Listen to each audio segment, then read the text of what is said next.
statistical, so unpredictable. Here on the SNL Network.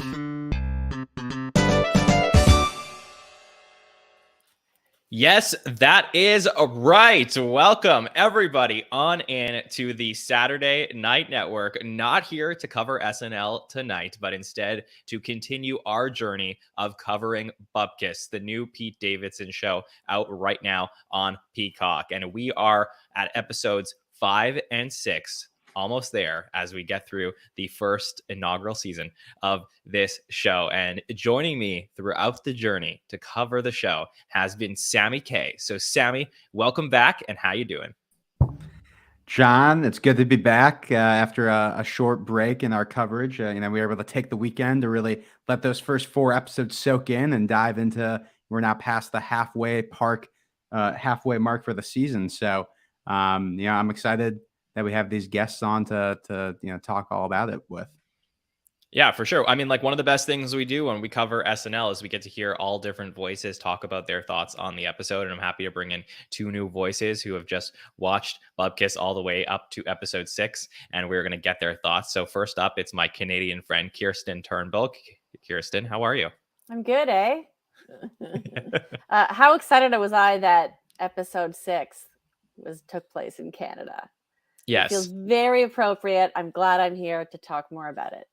Yes, for sure. So happy to have you on for that one. And that was fun for me as well. Can't wait to get your thoughts on the show. But let me also bring in my friend who is now moved, Victoria Franso. Victoria, how are you doing?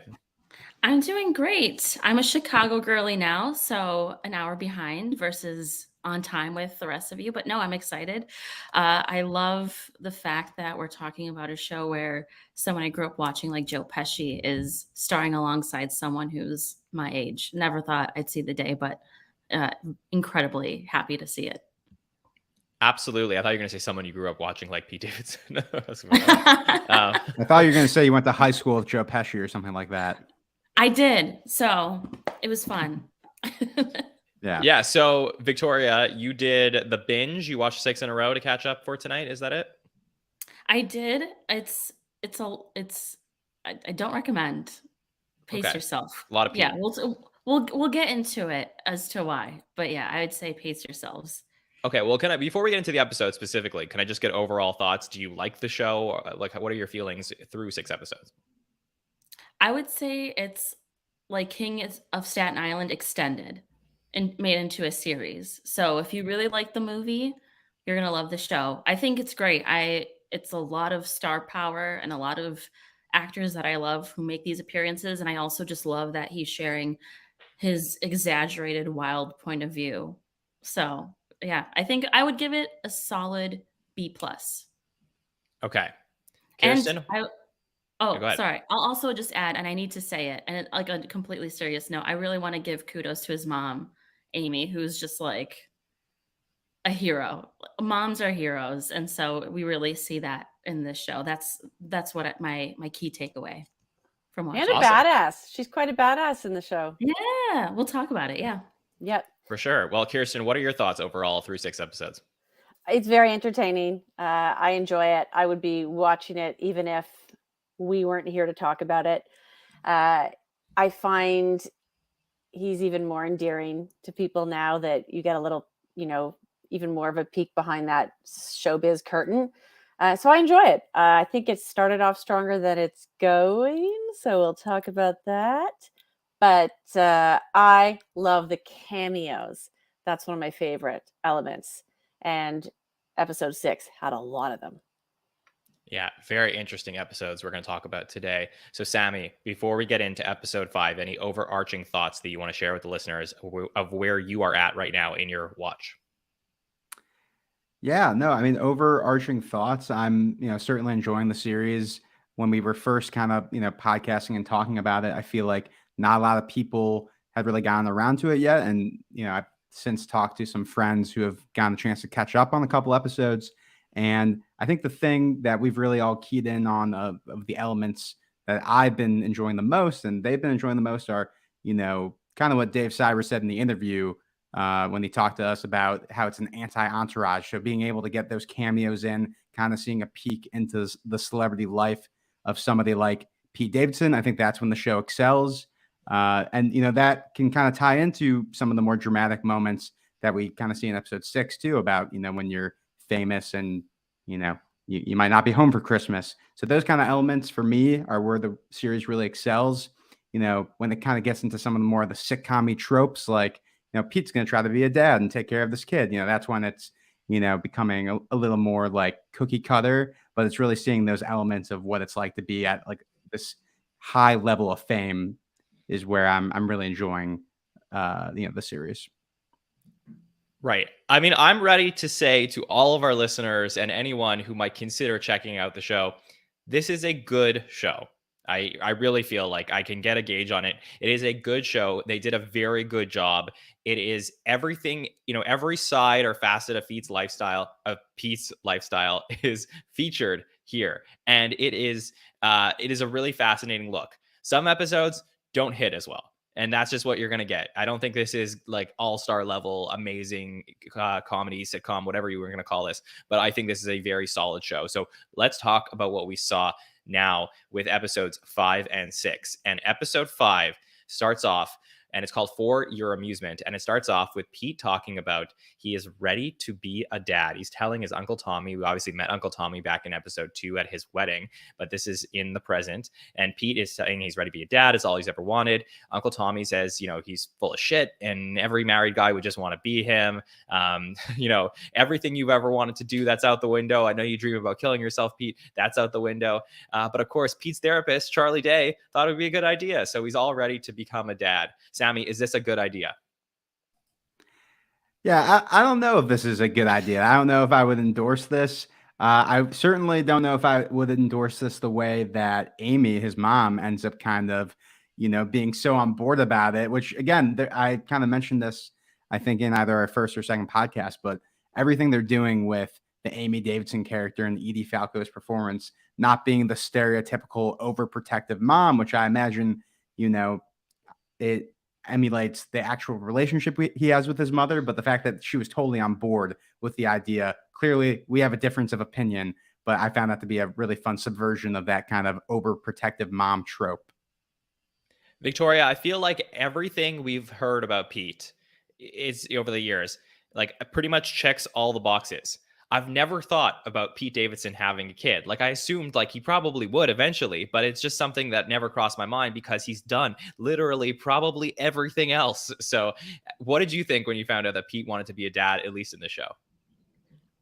I was taken aback by that whole storyline. I never placed Pete in a paternal, instinct kind of guy. Not yet, at least not yet. I feel like he has so much going on in his life that this would be a later thought. So the fact that he's like, oh, I really want a kid, and this was a storyline. I don't know whether that part of his life is Bupkis or if it's an actual piece or an actual situation he's been in where he's contemplating having a kid. But I would say no, Pete. Just wait a little bit. Just take it easy, because that's the rest of your life, hopefully, if all goes well. So I agree with Sammy in that I disagree. Kirstin, do you think that Pete is ready to be a dad? No, not at all. I think my first thought was, oh, he was hanging around Kim K too much, and there are kids all over the place. And a celebrity child lives a different life than a non-celebrity child because the parents have so much more help and support, and those pain points, I'm generalizing, aren't as felt by celebrity parents as they would be by 3 a.m. every night non-celebrity parents waking up. So I think there was a little bit of that where I was like, oh, he's got the itch. But I diagnose his quest to explore parenthood as curiosity and trying to fill a hole, trying to fill a different need that he has emotionally. And it's the kid won't fix it. The kids never fix something you have to work on yourself. So I do not think you should have one. Clearly, him and his friends are not ready for anyone to, change their lifestyle. I think it would be a horrible idea. And I love my son, but if you're not ready to have a kid, do not do it. Do not do it. I say that to anyone and everyone in everyday life. What I find so fascinating about this, topic, especially in this episode, is that it is Pete's story. The show is Pete's story, and everyone around him is like, okay, what's the relation to Pete, and how are you affecting Pete's life?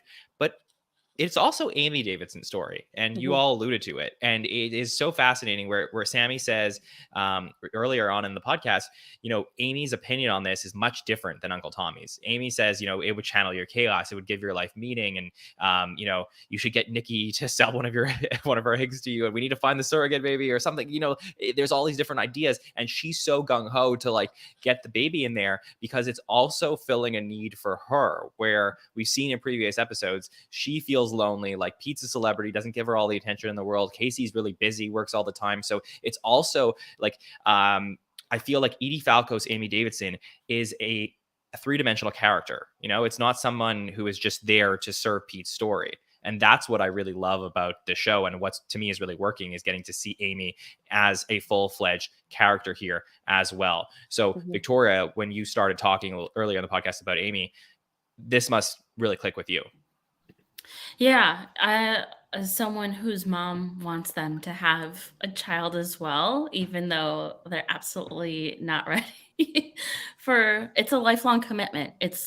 You're in charge of raising someone and making them a decent human being and then putting them out in the world and then impacting other people's lives. It's not like I get to dress them up in a cute tutu and take pictures of them and post it on Facebook. It's, someone who's going to be part of society. So it's a little bit of a big deal, but no, I adored that she cares so much about him that she's willing to essentially risk it all and try to help him have a kid. I mean, reaching out to his ex Carly, who, he dated back in 2015, 2016 around ish, or no, 2014 ish, who's a great comedian, just to call out there. But no, it does click. It makes sense. Moms who sometimes love too hard and too much. And, but that just makes her a great mom because she truly cares about him and wants to help him in some way. But I don't think this is the way, Miss Amy.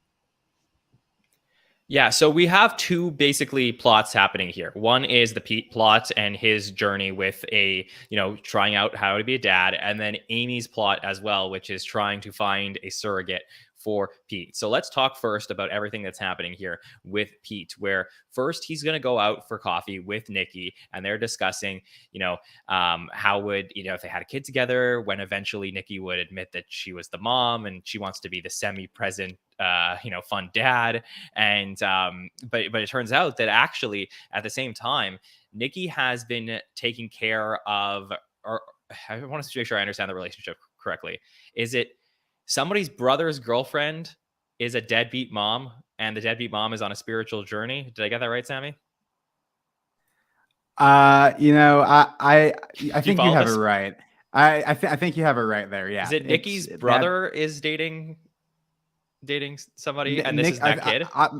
My understanding was Nikki's brother has a thing for deadbeat moms, and this Got it. The deadbeat, the daughter, the child that's been in this episode is the daughter of that deadbeat mom, and that is why Nikki might not be available to Pete to be a mother because she's taking care of this kid or helping her brother take care of the kid. That is my understanding.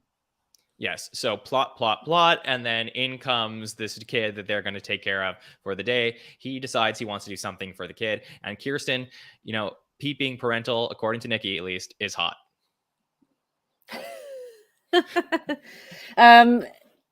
Yeah, it's a convenient way for a kid to be on the scene. I'll say that. Can I be real a-hole and say I don't think that little kid was a good actor? Of course, you can say anything you want. I don't think that kid was a good actor.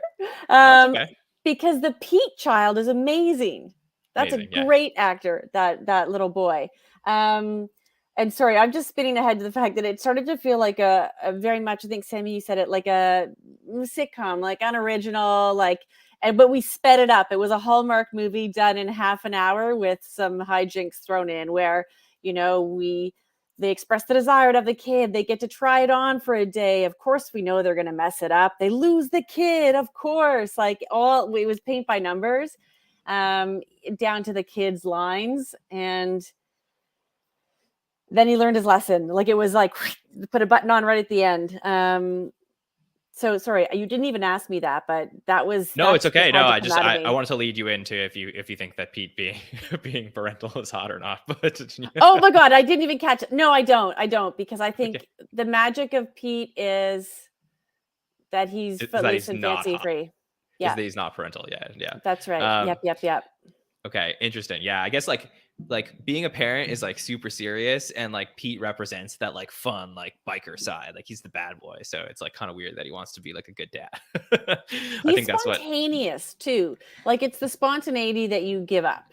Right. Let's just fly people here. Let's just do that, and that's the part because parents can be cool and fun, but you have no more spontaneity in your life, and that can be really magical.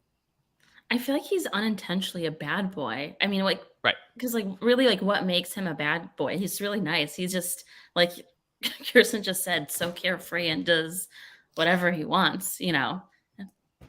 And his friends with like really cool people.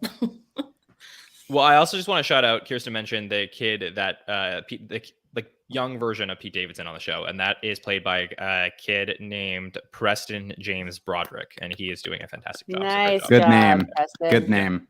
I thought you were dancing on the dance floor. Oh, yeah, very cute. Yeah. I thought you were gonna say that little girl was like the Princess of Wales or something. I don't know. Yes. And that little girl just bought the Saturday Night Network. So bye guys. See you later, Kirstin. Bye, Kirstin. That's actually Jon's sister. So. Yeah. Oh no. All right. Well, that girl in the show is named Anna, and and Anna arrives to be picked up by Pete. So Anna's with Nikki, and Pete arrives with his crew, Krill and Derek, and it's exactly what you would expect: smoke coming out of the van, and they both decide they're going to be fun dads. And there's this really funny line where she says, "You have very big teeth, Pete." And he says, "Okay, get in the car." And Nikki basically, this episode has a lot of relationship stuff between Nikki and Pete about like, are they going to be a thing or not? Like, will they, won't they? And they've had issues in the past, and he's confused her, which we'll talk about right at the end of the episode. And Nikki basically didn't really think he was being that serious, sort of felt like it was a phase, but Pete really wants to take this seriously. So then we arrive at the park. And as we arrive to the park, huge surprise, which I did not know was going to happen. In comes Gilly, or Shane Gillis, who is back there, except on probation. And he has to put his phone in a yonder bag. Sammy, how did you feel about Shane Gillis coming back onto the show, or Gilly? Well, I want to start with the bag, the yonder bag. I think the only time I've ever had to use one of those bags was actually when I saw Pete Davidson perform stand-up here in Royal Oak, Michigan back in 2019. So, obviously very common in the stand-up scene when you're trying out new jokes and everything like that. Me was Gerard Carmichael. I had to do that. Yeah, no, and that totally checks out. Definitely surprised to see Shane Gillis back. It doesn't have as much to do, obviously, in this episode as in the last episode when he is kind of, he's the villain or he's the rat. Was very surprised to see him. He has a couple funny lines here and there, but, the ever-changing entourage or crew that Pete has, I'm trying to still get a feel of, like, what is the crew? Like, I obviously we've seen, all these characters before, but sometimes Dave Sirus is around, sometimes he's not, sometimes his assistant is there. So, they kind of have this rotating thing going on. I know they're not going to, you're not going to always bring all your homies to the amusement park when you're watching your friend's brother's kid, but I don't know. Found that to be interesting when they decide to bring which people in his life or his friends around.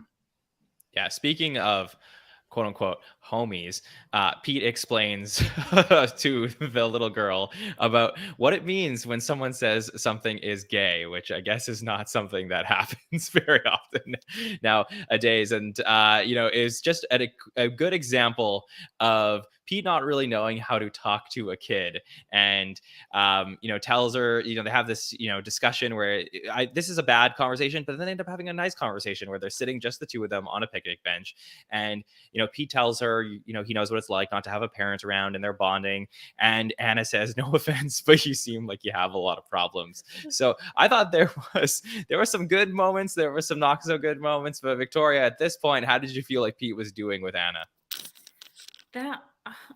That gay line was so weird. Well, but also what I expected it to be. Just like, oh, when he says something gay, he doesn't mean it in a homophobic way. Just say, don't say it. Right.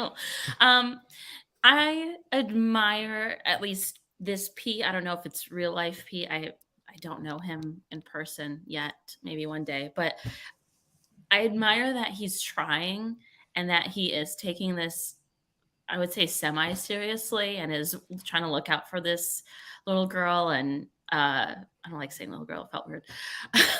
Looking out for this child. Young woman. And just like finding familiarity and, supporting her and bonding with her. And so, like, he's trying to figure out, like, if this is how he becomes a father, this is how he embraces the responsibility, and but also just is a great demonstration as to why he should not have a child yet, because of all the aforementioned things we've said.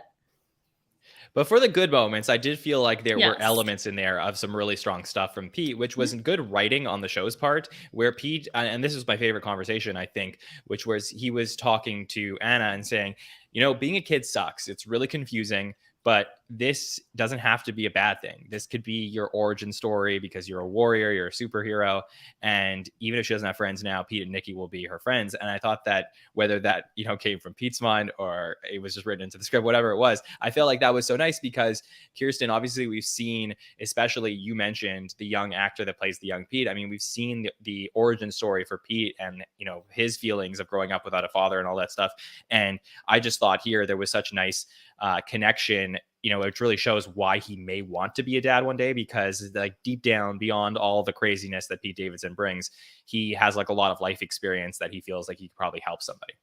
Yeah, and it real talk. That's what kids react to, is just some real talk. They're smarter than we think, and so when you're trying to sugarcoat something, you just come off sounding like any adult who's painting a wonderful fairy tale. And so some real talk is, I think, appreciated, and it creates that moment between him and the child. So I think that's why that scene was really effective, because it's when we got to see him use his intuition in a paternal way versus the pat on the head kind of insincere pep talk that you think the kid wants to hear. And I think most people have that in them if you really connect back to it. And he certainly, because we reflect so much on his childhood, know that his childhood played a huge role in making him who he is. And he's reflecting on it a lot. So when he connects back to that, that's when he can relate to this little girl. So it was a nice moment. It was a nice way to tie it all back. And I wanted to say too, the idea, I think, of Gilly coming back is he's representative of rat friends. I think they're trying to like wrap up all the rat friends. The idea that there are going to be hangers on who are insincere and not really there for you unless you were Pete Davidson, and they're just personified in Gilly. But I think that's why he comes and goes and we get little bits of him, just because he's the agent or proxy for all those people. That totally makes sense. So we end up having a really nice scene between Pete and Nikki where she's pretty surprised at how good he is at being a parent, and they're on their own and they go over to, one of the amusement stands where there's those like little mini games that you can play, and Pete and Mickey meet Method Man, of course. Yeah, Method Man. Did anyone else double take? Yeah, I did. Yeah, for sure. But it was kind of fun to see Method Man there, and I think he had a cameo on SNL a few years ago as well. So there definitely was that connection.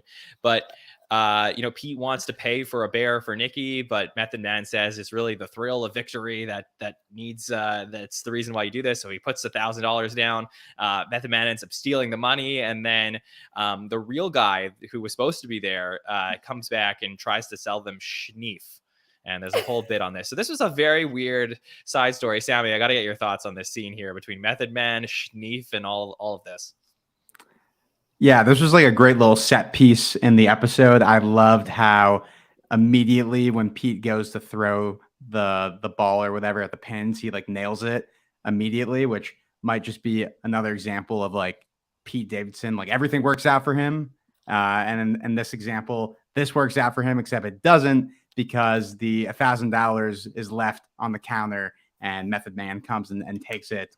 And yeah, that I found like everything around this to be just very funny. If you're going to have an episode around a carnival, doing something with the carnival games, this was I don't know if I've necessarily seen this exact scenario play out. I've definitely not seen this scenario play out where you have somebody with enough capital to try to bribe or not in this scenario. He wasn't trying to bribe him with the $1,000. He thought he needed $1,000 worth of credits to be able to win a bear, when in actuality he was able to nail it right away. Found that to be very funny. And then I did have a note on here, just a question of, is schneef Coke, or like what is schneef? I was gonna ask, don't know. What is schneef? Yeah, I don't know. I took it to be Coke. Yeah, I don't know. I thought he was just trying to use a stupid, silly word, but obviously he had been doing some himself. So right. There's like a little white powder on the other guy's That's right. under his nose. So Yeah. that's probably what it is, but I haven't had the chance to Urban Dictionary it. So maybe I'll do so and share it with the listeners. See, I thought I did, like when I was looking at it. So okay, here we go. So schneef is a Canadian slang word for cocaine. Guys, yeah, didn't know that. You guys should know this. I didn't know that. Yeah. Listen, Canada's a big country. I was gonna say, it makes me feel good that you don't know that. No. Yeah, exactly. We're like, yeah.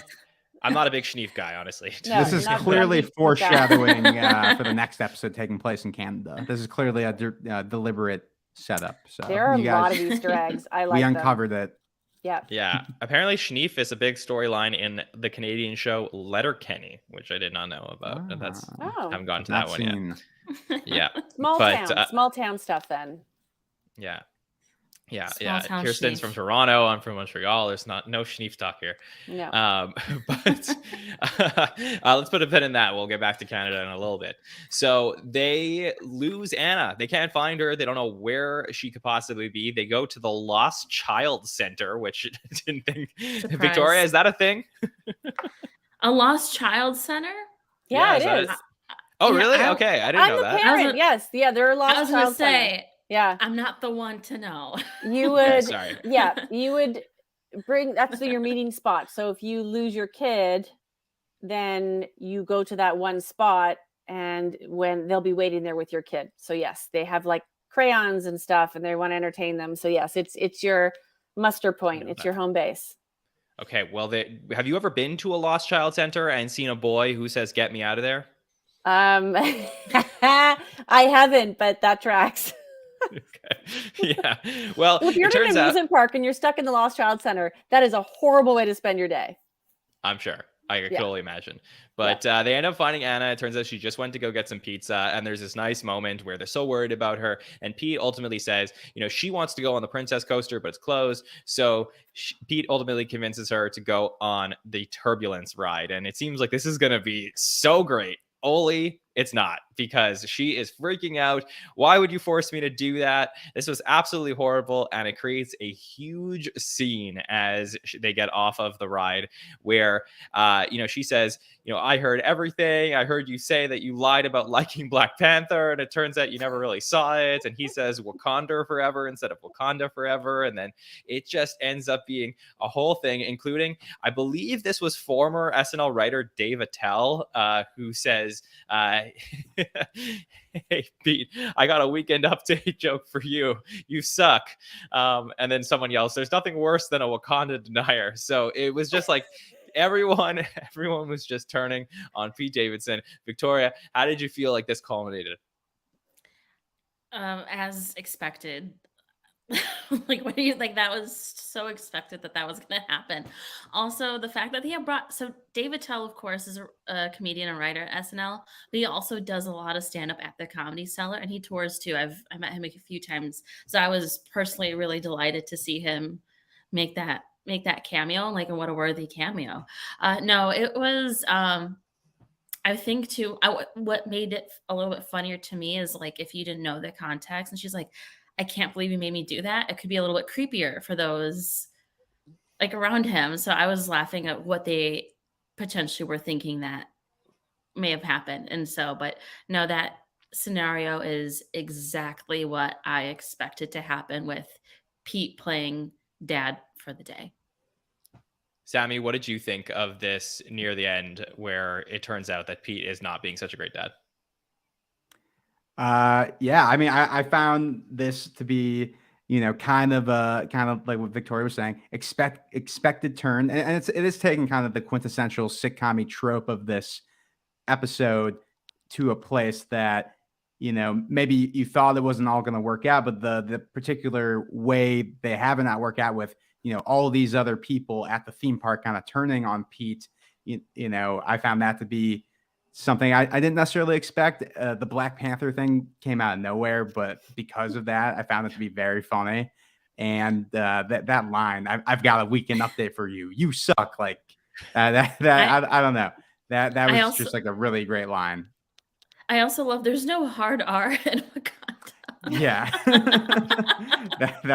that was great. Yeah. So yeah, I mean, I think you should have expected the roller coaster situation to not work out, but I think it led to a lot of funny jokes here. Yeah, so let's head over to the other plot, which is what's happening with Amy Davidson. So as we mentioned earlier, she really wants to find a surrogate for Pete, and she ends up going out for dinner with Pete's ex. And Victoria, you said this is a real ex of Pete? Yeah, so if you don't know Carly Aquilino, I think is her last name. She was on Girl Code on MTV, and she's a stand-up. She's also really funny too, but she's a real ex. Actually, when I did the barricades at SNL back in 2014, she was with him. So that was really cool too. Like one of the few times he went out and said hello to folks. So, but no, she's a real ex, and she's a established comedian too, which is really great to see her there. And they're really close friends. Like I see her commenting on his sister stuff too. And so. Yeah, that's really cool. Great. Well, Amy's out for dinner with her and try to convince her to use her womb, and says that, actually, you were really great together. Maybe you should just be his wife. And says, plays this whole game with her and basically says, if your boyfriend would leave you for $5K, then you really know that you're not meant to be together. And then she's like, let me see if he would do it for $10K. And then she's like, finally dials the number. She's like, okay, I'm going to offer her $25K or $25G. And then ultimately he agrees to 50. And she says to Amy, like, you are in a very dark place. And that's what I'm talking about, where we get to see what's happening in Amy's mindset here. So Kirstin, how did you feel about this other storyline we were getting? It seems on its face like she is trying to fill a hole, but I also think she is trying to buy two things. That's accountability. So knowing that Pete goes to some pretty dark places and thinking that this, having a child would be that lifeline, because I'm sure it was for her when she went through some tough times that she had her kids, and you hang on for them.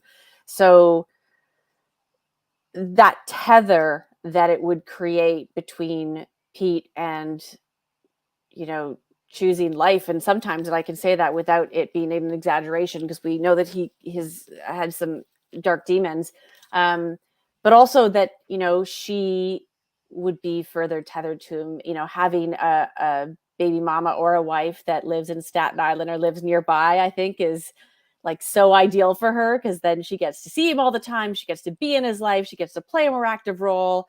So it's just creating those connections that keep Pete close to her physically, emotionally, all of the reasons she wants to, but also gives him some real good reasons to live. Yeah. Well, there's also a very small C plot, I guess, that's happening here, Sammy, between Poppy, Grandpa Joe, and Roy, who are creating a dog calendar. What'd you think of this? I don't even know if I'd call it a C plot. It's almost like an E or F plot. How like kind of minor. Is it a Z plot?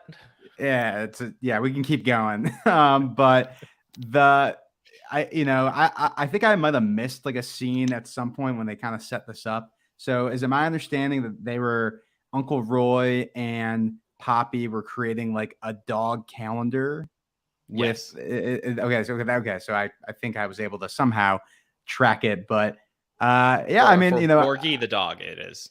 yeah, I was excited to see Uncle Roy. We've kind of established on the first 2 episodes of our coverage that Uncle Roy is my favorite character in the show. I think it's safe to say. So there is one.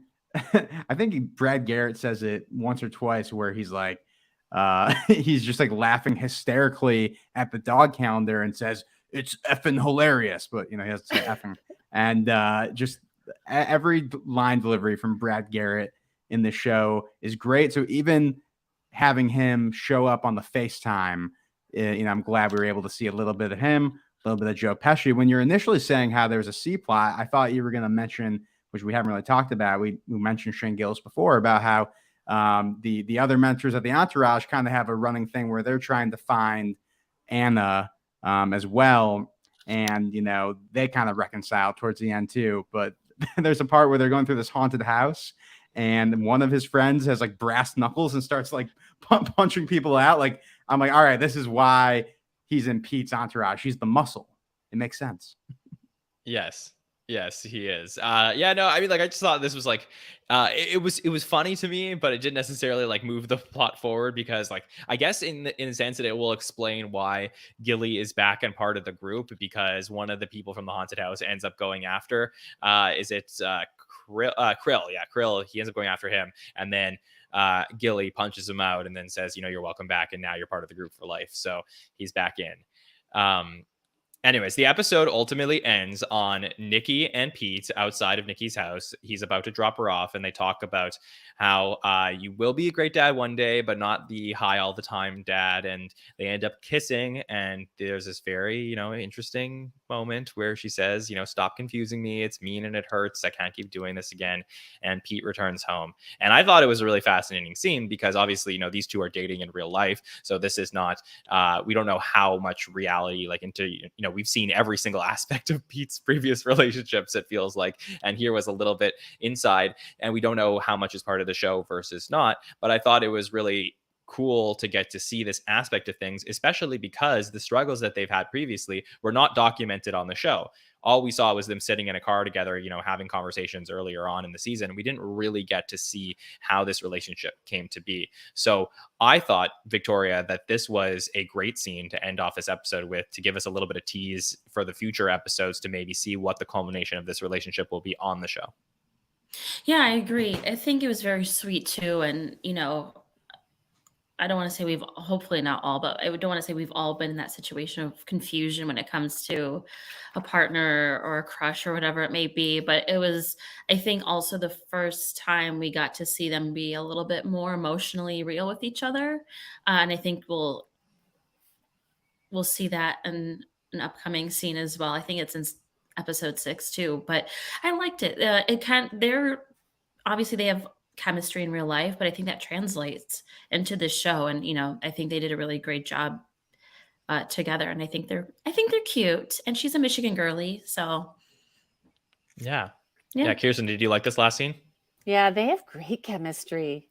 mhm. They really do. I thought it continued the idea that Pete is someone with his foot in two different worlds, right? This kind of serious world. Do I make commitments? Do I explore parenthood? Do I commit to a relationship and really go all in? Or do I, you know, am I just being really carefree right now? And selfish, not in a bad way, but just like making decisions all about himself and his friends and kind of where the wind blows. So the whole episode felt like that. And it just showed that, you know, you can proactively make decisions about like parenthood and stuff, but then in real life, you've got people around you who are impacted by that every day, like someone whose friend, girlfriend, who knows. And I I hope they get together in the show, and I hope they stay together in real life. I really like them together.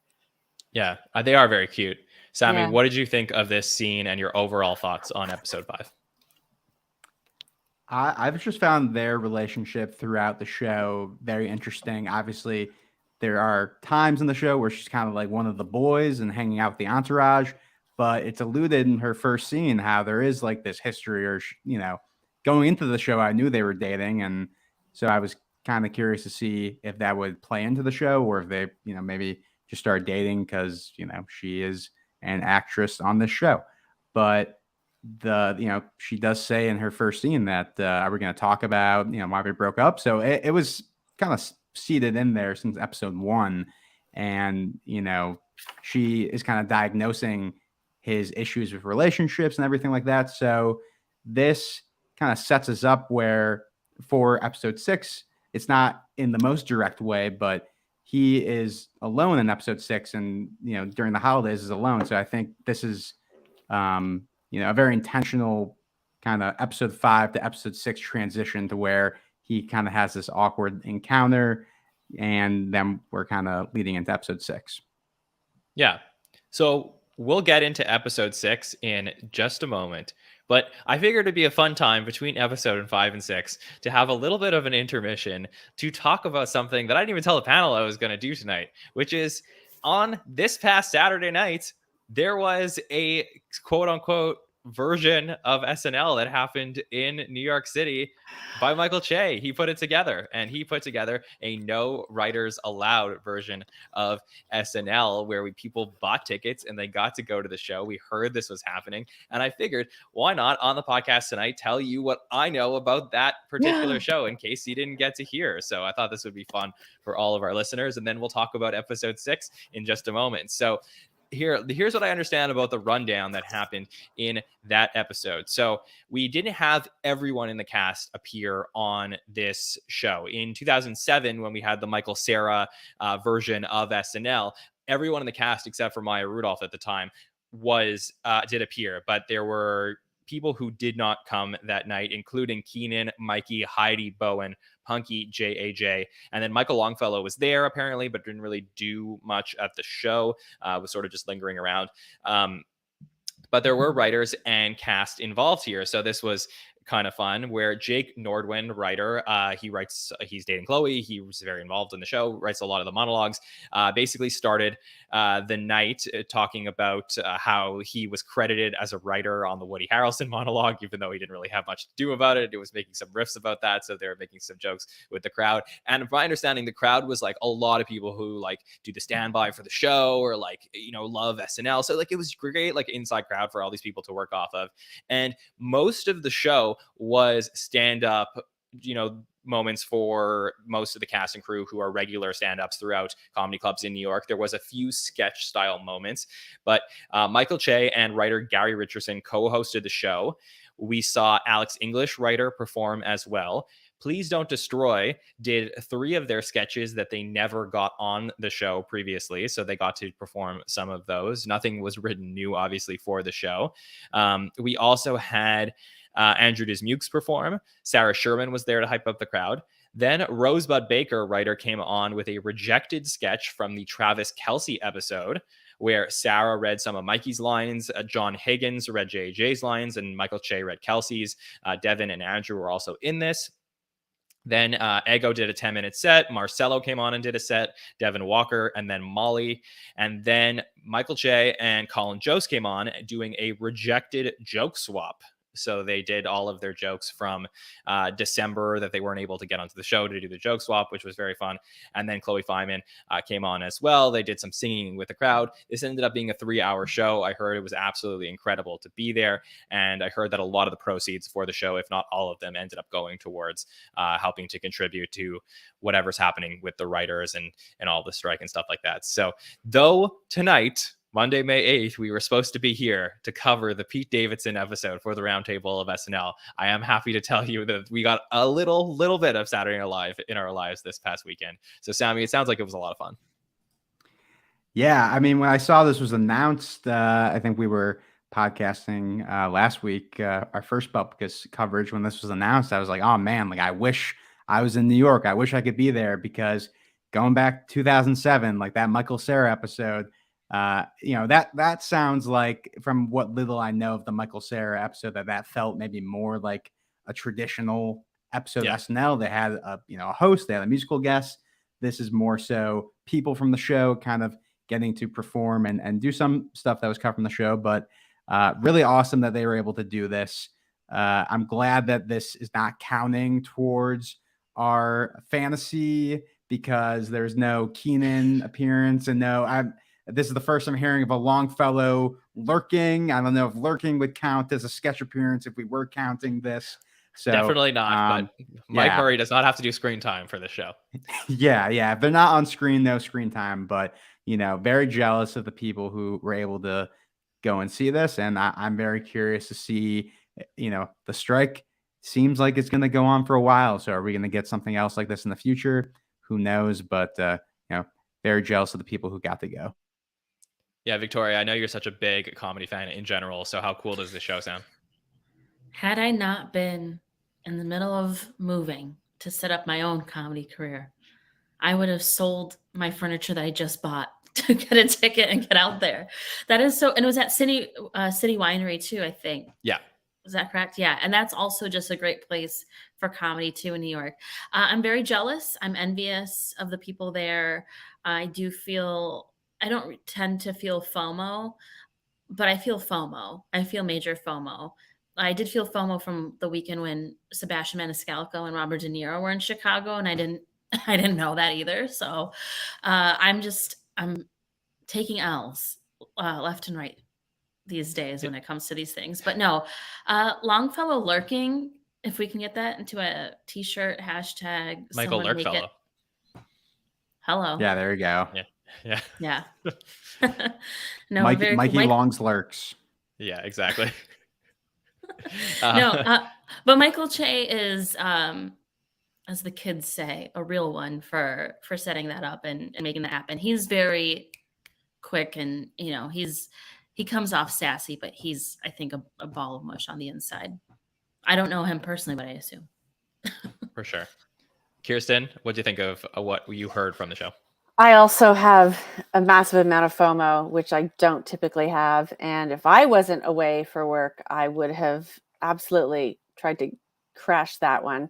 I'm thrilled at the thought that mega fans got in there to see that.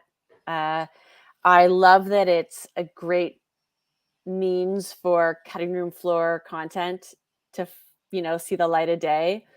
And I would encourage them to make it an annual thing, because people like us will pay big bucks and support whatever charity they're supporting and just get all the exposure for all of this great material that just didn't make the show. Make it a thing. And we will we will pilgrimage to this event. Go on tour, SNL. That's right. Yeah, I'd also like to say, like, seeing someone like a Rosebud Baker and all these writers in real life pitching that, like, that would be really awesome. Like those read-throughs that they post on Instagram, I'm always like, I would just love to be in the room for just a moment, just to listen and see how they, make decisions, and how, they're comedically and just artistically thinking about this content, and kind of being there alongside this process of, hey, your thing's getting cut, and kind of how that feels, and getting ready for myself to get rejected. No, I'm kidding. But no, it's just, I think that's such an intimate part, and someone who truly enjoys comedy and does it themselves. It's just like that great behind the scenes stuff. When she said big bucks, I'm like, big bucks. Yeah. And by big, I mean like whatever my credit card limit is, but yeah. Like an organ. Yeah. Yeah. Well, it's not only a money thing, but didn't it sell out in like a second? Like, of course. Yeah. John, like, I think it's, right away. So, just gotta keep tabs on Michael Che's Instagram for potential future shows. There, and it's gone as usual with Che. Yeah. Okay, well, that is our little SNL break during our Bupkis coverage. And then, of course, we'll talk a little bit about how we're going to cover the end of the season of SNL at the end of this episode. But here we go. Episode number 6, titled ISO. And Pete is at the airport. He's at customs, and he is really out of it. Very different Pete Davidson we're getting in episode 6, where he doesn't know where he's staying or how long he's going to be there. Everything is very just like, in the previous episode, I think in episode 5, it was very like, we're like bird's eye view. And I felt that in episode 6, it was more like from Pete's, firsthand perspective that we were seeing a lot of stuff in the way that they filmed this. And, he gets to Canada. And to me, Kirstin, was he in Montreal? Like, he had to be, right? I could not figure it out. It felt prairies, and that the French thing was just a stereotype. Okay. Yeah, because that's the thing. I was going to say, if they were trying to do Montreal, which I felt like they maybe were because of the French stuff, and obviously a lot of stuff gets filmed up here, I would think that they would also have signage in French. But because they didn't, I was like, maybe this is an Ontario thing, but like a French Ontario thing. I think if he was in Montreal, he would have found a ton of places to go. Montreal is a party. So come over, Pete. Yeah. Any of our bigger cities, for sure. That's why I think he was in Moose Jaw. Like, he's in Saskatoon. He's in a very small place where they only Should we name cities to see if Sammy or Victoria think they're real? Right. Well, to show you how little I know, until they really said in the episode that he was in Canada, like when he was on the phone with his mom or something, when the French news pops up on the screen, I'm like, oh, he's in France filming something? Like, that was come on, automatically where that's automatically where my mind went. So, that's in the first like minute or two of the episode. So how am I supposed to know? It's, I think you thought Montreal because we know that that's where that would happen. If you turned on your television in Montreal, you'd get more French speaking channels. That's not common for the rest of Canada. You maybe have first of all, I don't know who's watching cable TV anymore and really flipping channels that way, but otherwise, in a hotel, yes. Otherwise, it's all English. Like, that's very much a stereotype. So I did find I was thrilled he went to Canada, but I found that the stereotypes they chose, they kind of didn't score great on those, and I think they missed opportunities to inject some other funny Canadianisms. Also, even the fact that he smoked weird brown weed, like, he just needed to have some BC Bud, and that would have been so funny. Yes, I know all about that. Not my thing, but yes, I'm sure there was many better Canadian options out there for drugs. And so basically, by the way, I don't know that either. That's by reputation. BC Bud, it's a thing. Is BC Bud it's very potent. Is that like the British Columbia Bud? Yes. Okay. Yeah. I was just gonna ask if it's the schneef of weed. Yeah, I guess so. Schneef of weed. Learning a lot. Yeah. So he is, he's there and he's getting some makeup and is just like really going through the motions of what it means to appear in a role that maybe he does or does not want to be in, but sort of has regrets. And he's sitting there really because he's planning on being in a scene with Brad Pitt. That was the major selling point of getting Pete Davidson. Apparently the previous actor, when something went wrong, they're going to CGI Pete onto the face of the previous actor, and he's going to do a bunch of scenes, and Brad Pitt's going to be there. So it's all really great. And meanwhile, while he's sitting there, he calls Poppy, who's having a card game at the hospital after he's having chemo. And Uncle Roy is there, and Casey walks in as being one of the nurses there, the doctors, and comes in to check on Poppy. And it's interesting because, obviously we're seeing, what was in the first episode, Poppy coughs up some blood, and we don't really know exactly what's wrong, but obviously now we find out that it's cancer and that he's going through chemo. So, Sammy, it's interesting that this has progressed because it's sort of, with all the fun that Poppy's been having on the show with Pete, there was this serious side to like, oh, wow, he's closer to something, really happening at this point than maybe we realized from watching the show.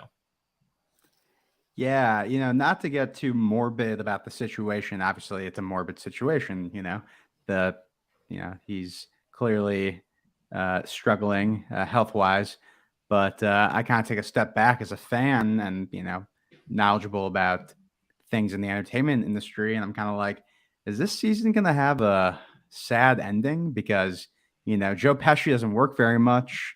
It was a big surprise that he signed on to the show in the first place.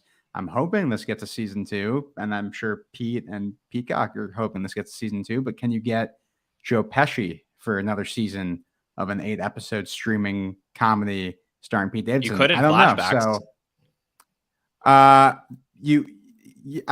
what do you mean by that? Like, you're saying, if this we haven't watched 7 and 8, so I'm just being clear to Yeah. their audience. So we don't know what the end is going to be for Poppy. But if he ends up leaving us at the end of season 1, that doesn't mean that we can't have flashback episodes like we did in episode 2, where we got to meet Jane Curtin. Totally. We can have Joe Pesci return. Absolutely. But I was meaning more so like, does Joe Pesci want to do more than one season of this show? You know, it's less so from a story perspective. I think from a story perspective, yeah, like you could definitely, and I'd love to see more Jane Curtin on this show. We've only seen her for 1 episode, so I wouldn't mind more flashbacks. But that was my first thought when we see Joe Pesci's character in the hospital. But he had a funny line, you know, to go more into the comedy of it all. I just love the way he casually is like he's working with Moneyball, like he's just, you know, referencing like a Brad Pitt movie, just like very proud of Pete, very proud that he has gotten to this point in his career where he's able to share a scene with Brad Pitt, but we later find out that isn't exactly the case. Yeah. So he goes to film the scene in some studio where he is given an iPad on it, and there is J.J. Abrams. And, you know, Pete thought he would be there, and it's all exciting. And he says, "I'm sorry, Pete, but we got a new script. We got to cut a bunch of your lines. You're going to die a lot more quickly. And the reason you're going to die is because his kid wanted Pete Davidson to die earlier in the movie," which was very funny. And this only gets worse because he's expecting Brad Pitt to come in for a scene, but in comes the great Devin Leach, who is there, and he is Brad Pitt's guy, the back of the head guy. And you think you see him in one movie, but it's really Devin Leach. Victoria, was this funny to you? I was so disappointed. All these other cameos, you couldn't get Brad Pitt. Like, what are you talking about? Brad Pitt did SNL at Come home. on. Right.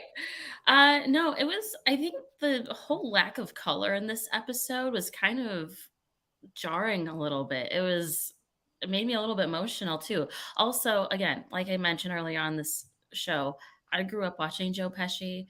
I'm not ready to see him exit life, so exit this world. So him being in that, you know, chemo room, and as someone who's been inside one of those rooms not too long ago, was really sad. And so it just kind of sets up the episode to be sad, and then like it's very dark and lack of color, and it's really sad. But that being said, I think that situation brought some light to it, in that, oh, you're not going to get to meet J.J. Abrams. You're actually going to die in 10 minutes. It's awful, like green screen, and this really annoying guy who's not Brad Pitt, but is Brad Pitt, is up in your space. So I think it brought some relief to the whole setup of it being a little bit darker. Yeah. And, you know, Pete ends up, you know, walking off and deciding to leave the set because he is just so frustrated. He goes to the bowling center, the great Canadian bowling alley, and and he's looking for some drugs. So they, you know, Kirstin, they give him some Nesquik looking thing, the brown stuff, and you know, he says he's going to take it. So he ends up going back to the hotel and has a very, very rough night. Yeah, he looked like crap. Right. He woke up. If I just summarize this episode and playing into what you mentioned about like the kind of color palette of this, it's being a celebrity is not what it looks like, and it's not everything it's cracked up to be. And it did feel more somber, and I think they had to acknowledge that the drug use isn't always just good times in the basements, but that it can take over in these moments when you don't have your support around you. So I'm glad they acknowledged it. What I found interesting is he came off as very unprofessional, and I don't take him to be that type of person in real life, but it painted him as a really unprofessional person, which I was kind of surprised that he would want to be at all depicted or associated with. That was interesting. But the isolation just felt giving real. you, Yeah. sorry, Kirstin, I was gonna say just the other side of that. I'm not saying Pete is unprofessional, and Yeah. we love Pete and all that, but I mean, we did just come off a full year of SNL where he wasn't really always there. So it's True, you know, but do we know? I guess, yeah, we don't know why. We don't know why. But even just showing up late on set, yeah, I guess. Was he doing that? See, I always just, maybe I made excuses in my head. He's busy. yeah. That was He that was was the thing busy. too. Yeah, I was just this busy. entire series so far, I had a hard time deciphering what is actually Bupkis and what is Yeah. not. There's some things that are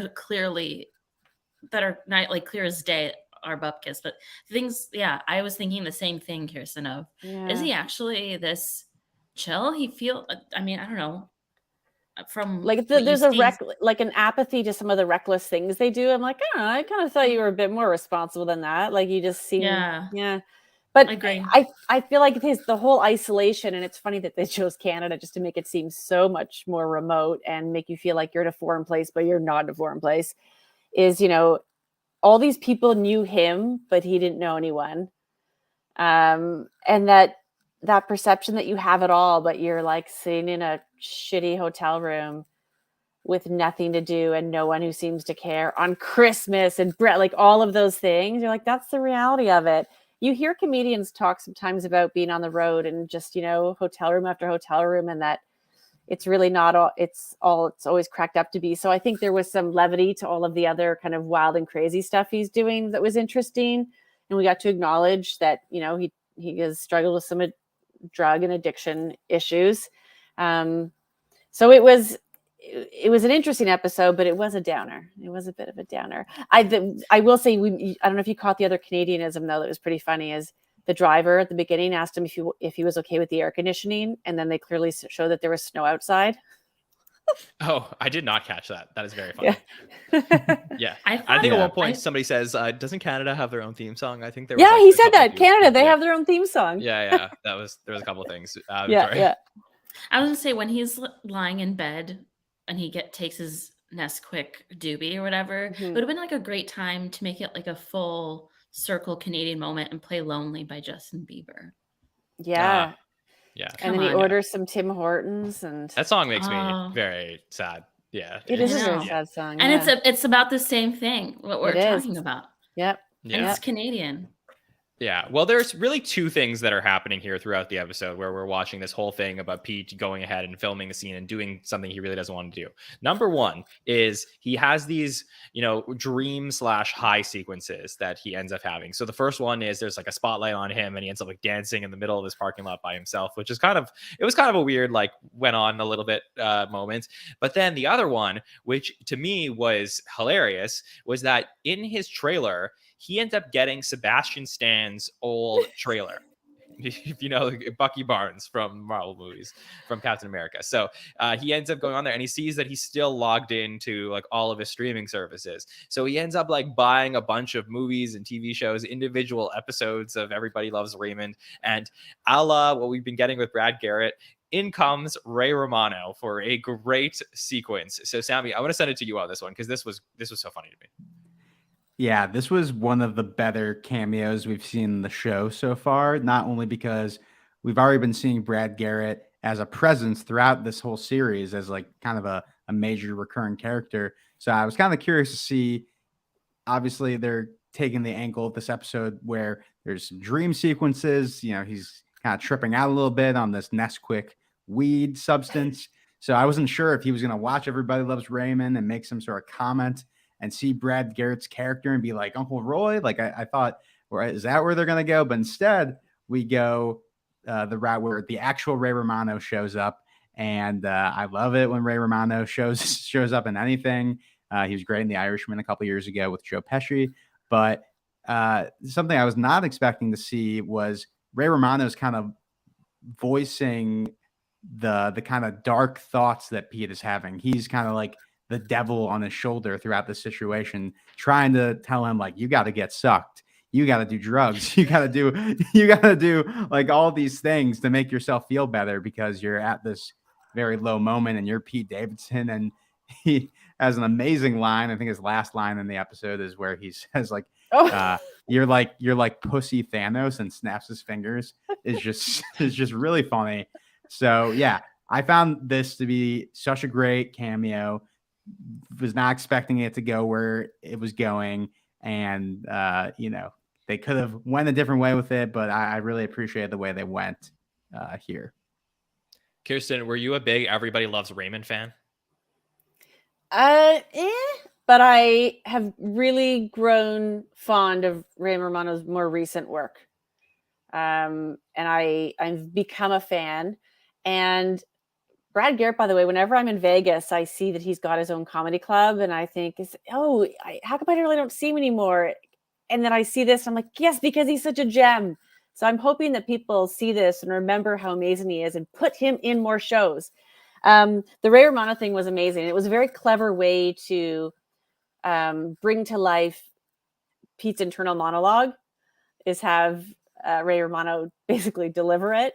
And I do love sometimes when these characters, are so blue and you hear them saying things that you do not expect. I don't think Everyone Loves Raymond would ever have said half the things that were said in that trailer. So that's always fun to see. It was a good moment. It was a great moment. Yeah. All I remember from Everybody Loves Raymond is just him being like, Deborah, the whole time. But yeah, I mean, I thought this was a really fun cameo here. And then really the other thing that's happening throughout this entire episode is all of the calls back home that Pete is having with the different cast of characters that we get. So obviously, he's trying to reach his boys, and they're at the house having, Christmas downstairs, or Cannabismas, which they usually have. And, they would love to come up, and he would fly them to Canada, but nobody wants to go there. And he also calls Nikki, and he can't reach her. He calls his, friend / assistant Evan, but Evan's in this whole Hallmark situation that's happening, and we just see a lot of white folks in the background. So his girlfriend's father is now calling him son, and that's a little bit that's happening. And then the real conversation between Amy and Pete is Amy sort of guilting him and says, I really we don't know how many more Christmases we're gonna get left with Poppy. I wish you were here. And we see that Amy's sort of like really going through it in this episode, to the point where she decides that she's going to join this basketball league. And this is really fun, where we have Amy at this women's basketball game, and Marissa Jarrett Winokur, who we saw in episode 2 at the wedding, is now still around. I guess also works with Amy and invites her. And she goes and she gets to meet like all these other basketball players, including Lisa, whose husband just cheated on her with her doula. And we get to see that the referee for the basketball game is the one, the only Kenan Thompson, who is there. And Kenan has this great line where Lisa cracks her pussy and says, did she just crack her pussy? And just delivers the one-liner so beautifully. Kenan was so funny in this. Victoria, did you love getting to see Kenan Thompson in the show? I did. I was kind of waiting to see him. I didn't think it would take us until episode 6, but I'm glad we got him. No, that also, who Lala plays Lisa too, so that was another great cameo in the show too. Also, Amy's such a baller. But we knew that. She's like, I'm going to take down this bitch, or whatever the line was. And then when she shattered the, what is it called? Backboard. Yeah. He's like, this is why I do this. This is why I do this. So kind of cool. No, I love him. Everything about that was great. Also love seeing Amy in a different light versus the worried mom, but kind of excelling at her own thing and having her own little escape away from things. And as kind of mentioned previous, to kind of convince her do is of like, you can take out your anger and your aggression here. And she does. And, Lakers should recruit her. Absolutely. Kirstin, did you like this whole sequence between all the women playing basketball and joining the South Island handmaids? Yeah. Staten Island handmaids? Was that what it was? Yeah, Staten Island, I think it was. It was fun. It was fun to see her kick ass, and something about her independence and her life outside of the context of being Pete's mom was really nice. And I think the comment made before about you put on your own mask first, like she's going through a period of discovery now as her kids age out of the home, and she's trying to reestablish her identity outside of being a parent, and then also being a parent to a very famous person. So whether this is mirroring her real life or it is for the show, I hope she continues that journey. I think that's an important one. I also thought it was funny that she had zero reaction when they were, as they do all the time, but just smoking, basically hotboxing her basement. And she didn't even wave it out of her face. She didn't say anything. She just brought them food. And there's all those little cues like that. I think going back to what was said before, that she is not the completely overbearing mom who's like scolding them about that. She just brings them goodies and snacks. So she's that mom, and it's a relationship that works. And I guess that's why they live together. And I love that Poppy was like, "You're already housing these kids, and you have to feed them too." And it was like trying to get her. Not to Even Pete knew. He's like, "Don't feed them." Right. I like that you mentioned that oxygen line, because I think in episode 5, Carly, his ex, tells Amy, "You've been going on without oxygen for too long." Mhm. So just a great metaphor. Got to get her hey, groove back. Yeah. Yeah. And she says that heartbreaking line. I forgot what episode it was, but they were staking out his therapist's house. And she's like, "It's so hard to be a mother." And I was like, thank God he was sleeping, but so sad. That was funny that he was sleeping, by the way. Yeah, no, but of course he was. Episode 3. Yeah, of course he was. Yeah, no, she's a great mom. You can tell she truly like has this deep, deep love for her children. Yeah, as dysfunctional as it can be sometimes. Yeah, so Pete ends up coming home, and we do get a second scene that I want to get Sammy's opinion on here, because this, button for the episode is he comes home and he sees Evan, gets his credit card and everything, and then, they're at a coffee shop, and in comes Sebastian Stan, the real Sebastian Stan, who punches Pete because he gets upset that he didn't buy the box set or the seasons of Everybody Loves Raymond. He bought the individual episode. And behind the counter is once again Kenan Thompson, who goes, "Oh snap, that's Bucky Barnes, the mother Winter Soldier." And it was just another great line delivery from Kenan. So Sammy, did the Kenan cameos here pay off for you? Yeah, this scene was just, we kind of knew going into this, or at least I knew that Sebastian Stan was going to appear on the show. So when we see him using his Hulu account, I'm like, is it going to pay off in this episode? This is going to be a running thing, because, we all are using someone else's streaming service, or vice versa. Our streaming service is being used by someone else, or you've signed into a hotel room TV and the thing has already been signed in. So found that to be a funny situation played up here. And Sebastian Stan was cooking, as I say. He's been able to have a lot of funny comedic performances in the past. One that comes to mind is he has like a small role in Hot Tub Time Machine, which was already like 10 plus years ago. So he was really funny on this. And then the Kenan cameos, I guess my question was, are we to believe he's playing the same character as he was previously? Is he the referee? Because I was a little confused by that. And also, every time he popped up, I was like, all right, Kenan, this is just a classic Kenan reacts line, like cut to Kenan, say something funny, and it works. I don't know if disappointed is the word, but was interested in seeing this show have Kenan play himself. I mean, we kind of had a version of that on a sitcom that got canceled, recently, but because of that SNL connection, would have been interesting to see this version of Pete talk to Kenan as maybe a mentor figure or something like that. And it kind of raises the question if Kenan in this universe is a referee for the Staten Island, women's basketball team. Was Pete ever on SNL in this universe? Was Kenan ever on SNL in this universe? I have so many questions that I think he was. I think they once said something about Pete being on SNL, but maybe not. Okay. Maybe in this universe, Kenan left SNL way before Pete was ever on it. And became a referee. Exactly. And the barista. Yeah. So yeah, and SNL alumni have become worse. So, and there is the Weekend Update joke in the previous episode we discussed. So clearly Pete has been on SNL, but that was the one thing with the Kenan stuff that I was like, maybe I would have chosen to use Kenan a different way. But going back to Sebastian Stan, just to tie, that button up, he has the line about how everybody loves Raymond is streaming on Peacock. It's on the cock.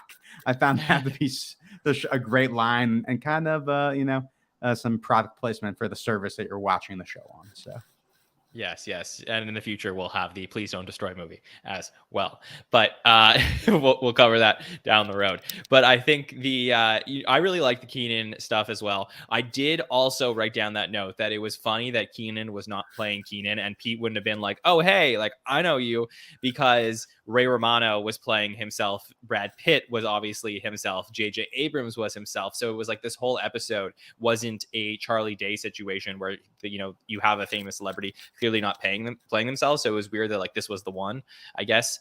And Marissa Janet Winokur was not playing herself in this one too. But I just thought it was, it was an interesting like mix, and that's sort of what we got into with Dave, which was like some people are themselves and some people are versions of themselves, which was a weird multi-universe thing to tie it back to the Marvel of it all. But yeah, that will do it for episode 6 here. So I'd love to go around the panel and ask everyone for overall thoughts on these 2 episodes and where we're at with Bupkis now that we've gone through them. So Victoria, I'll start with you on this one.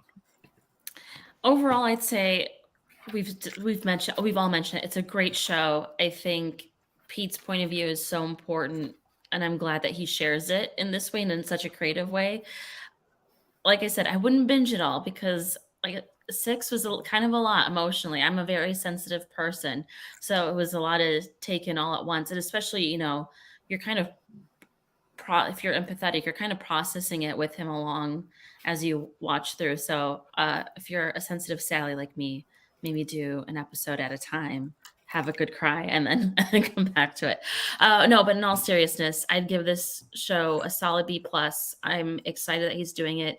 I do like that some of it is reflective in real life of the ebbs and flows. And I think the contrast of perhaps this darker episode compared to the amusement of the last one is, just kind of shows you real life and how that works. But great job, Pete and Amy and Casey. We need to give more credit to Casey. She's saving lives. Absolutely. Yeah. Kirstin, so where are you at now, 6 episodes in, and overall thoughts on 5 and 6? I also think it's a great show. I would recommend it to anyone who's even slightly an SNL or Pete Davidson or King of Staten Island or even Judd Apatow type show fan. What I continue to appreciate are the rainbow sprinkles of cameos that are throughout the whole thing. Those are so fun to see, and I'm waiting for the next one. And I love that in episode 6 we got a lot of them. I also love the continued platform and respect for the old guard comedians. And just, you can tell that this is in the show, but also in real life, and all the jokes he makes about, what's his name? Rodney Dangerfield. Thank you. Just how much he reveres them, and how, as evidenced by having Brad Garrett and Joe Pesci and all these folks come on the show, it's real. They're doing this because they feel that love and they feel that respect. So it's eye candy throughout. It's a delight. And I love that it is a more raw version of it. Like, it could be Entourage and it could be silly and all, here we are in Hollywood just rolling around in fancy cars, but there's a real human story to it, and that makes it incredibly touching and endearing. And somehow I'm a bigger Pete Davidson fan. Yeah. Kirstin, Dangerfield gets no respect from you. So Listen. No respect. Yeah. Yeah. Sammy, let me go to you for your overall thoughts. Yeah, I can't believe we only have 2 episodes left. This has been kind of fun to cover it this way, and kind of what Victoria was saying, watching the show in 2 episode chunks, I think, is probably the way I would recommend people go and watch it. And listening to our recaps between, of course. Yes, obviously the recaps are important. It's the you eat your meal and then you have a little dessert and then you have another meal, and that's how life goes, right? You have a dessert after every meal. Of course. No, I'm really enjoying this as a fan of Pete Davidson. When he joined SNL, I was, I think, a sophomore in college. So, kind of being able to grow up with him, as he alluded to, when he was leaving the show. It's been really cool to see. And I think the thing that surprised me the most about this show so far has been the moments where he chooses not to go for kind of the joke or the comedy, but to kind of open up a little bit. And, that shouldn't be so surprising because he would open up a lot on SNL. But I thought episode 6 especially has been one of the highlights of the show for me, because it is really it was really drilling down on what it's like to be alone, and you're this big icon, this big famous person, and you could theoretically fly, he has the money to fly his friends out to hang out with him, that, I don't have the money to, have all my best friends to, fly out to me, but, still things in his life are things in his life are getting in the way, and money can't buy everything. So, that's just in this one specific episode, but being able to kind of take a look back, peel back on, the person behind the crazy stories and the tabloids, that has been really interesting to watch. And then just the kind of celebrity fun cameos of it all. It has both of those things. So I think where the show really excels is when it's able to find that balance. And those are the episodes that I've really been able to gravitate towards. And I'm hoping in episode 7 and 8, they're able to ride that line as well as we close out on the season. Definitely. Well, I don't know if this is a hot take or not, but overall, I mean, I don't know if I expressed this enough while we're doing the recaps, but I loved episode 5. I actually felt like episode 5 might have been my favorite of the season, because I think it actually had all of the elements of the good parts of a bunch of other episodes. So like, yes, it was sitcom style, but I do love sitcoms. And I felt like there was a consistent story throughout. The story made sense. And then it also had the feel good emotional moments to it. So I really feel like it was like the all dressed pizza of this entire, series that we've been getting. Episode 6 was emotional, and I'm glad we get to see Pete's perspective on something that was darker, but it wasn't really for me. Like, it's just not, I'm like sensitive like Victoria. It wasn't like exactly it wasn't the side that I was necessarily looking for, though I understand why it may have been important to Pete and Dave Sirus and some of the other writers to put this into the show. It's just that I think that I was really like on a high from episode 5, and episode 6 for me wasn't as necessarily there. But that's the fun of this show. Like I said last time, you never know what you're going to get from each episode of this series. And I think that's what makes for it being fun, because if they're doing that well, it really works. It's like a high wire act to like, is this going to be good or is this going to be not, when you try different things every episode? And I think that they're nailing it. So I'm enjoying it. I would definitely recommend it. If you're just listening to our recaps, definitely check out the show too, because there's a lot of little things that we don't always get to talk about. And we have episodes 7 and 8 coming up on Wednesday. One more step in our journey to finish up Bupkis. So that will be on Wednesday night, and we will wrap up that and then head back to talking all about Saturday Night Live next week. I think now that we're into the alternate universe Kieran Culkin week, I think it's fair to assume that the show is probably not coming back for the rest of the season, in which case we will wrap up the season properly starting next Monday night, where we will be back here live with a great panel for our season 48 post-season roundtable. It is a tradition to talk through the best cold opens, monologues, live sketches, pre-tapes, weekend update jokes, hosts, episodes, everything you could possibly talk about from the season. We're going to do that next Monday night. The following week, we will have our final By the Numbers show, where we will be live with Mike Murray. We're going to talk about all of the screen time for each cast member. And last year, buckle up, because we went through each cast member, talked about their season and how they did overall. So if you're really into the stats, that is absolutely the show for you. So that'll be in a couple weeks. And then we don't forget about our wonderful patrons who are so great and helped us stay on the air all season long. And we are going to have in a couple of weeks our final patron feedback show of the season. That will be a call-in show where we're going to have different patrons join us through the night and answer questions on the season and what we can look forward to in 49. We have plenty, hopefully, of SNL stories coming up as well, including interviews, maybe with the current cast too. We just had the Mikey one. Maybe we'll get another one coming up soon, and some really fun stuff, as well as some summer podcast series coming up as well. So much here happening all summer long as we make our journey towards season 49 coming up after the writers get paid properly. So that will be coming up soon.